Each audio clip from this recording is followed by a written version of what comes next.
European Union heads of state are meeting Friday in Malta to discuss curbing migration from Libya. More than 180,000 people tried to cross the Mediterranean Sea on smugglers' boats in 2016, and more than 3,000 migrants drowned. As Henry Ridgwell reports, the EU faces a huge challenge in trying to halt the flow of migrants to Europe. Malta lies at the heart of the central Mediterranean migrant route and currently holds the rotating presidency of the EU Council. Before the summit, European leaders warned the bloc faces multiple threats, and at the top of the list is the continuing flow of migrants from Libya. Council President Donald Tusk met Thursday with Libyan Prime Minister Fayez al-Sarraj and pledged Europe's support. We have discussed this example of our cooperation with Turkey and other countries in this part of our region. Now it is time to close down the route from Libya to Italy.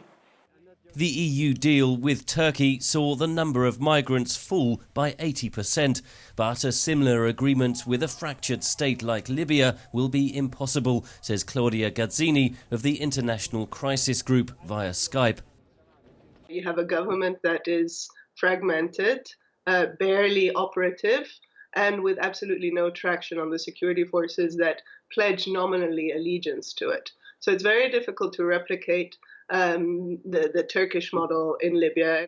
European leaders want to boost spending on Libyan security forces, analysts note.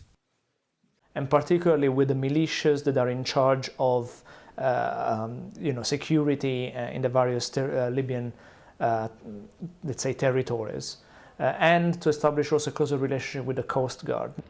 Most of those crossing the Mediterranean from Libya are economic migrants, so the European Union should not solely focus on improving security, argues Gazzini.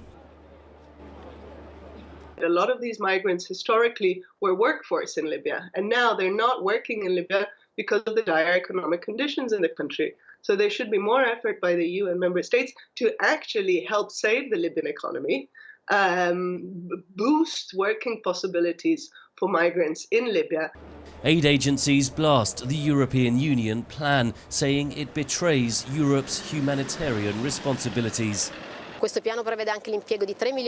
This plan includes the investment of millions of euros to train up the Libyan Coast Guard in the search and rescue operations with the intent of stopping the migrants from setting off. Once again, the European Union shuns its responsibility in safeguarding the lives of these migrants. Europe insists it will uphold humanitarian values as it struggles to work with the fractured power bases within Libya to slow the flow of migrants. Henry Ridgwell for VOA News, London.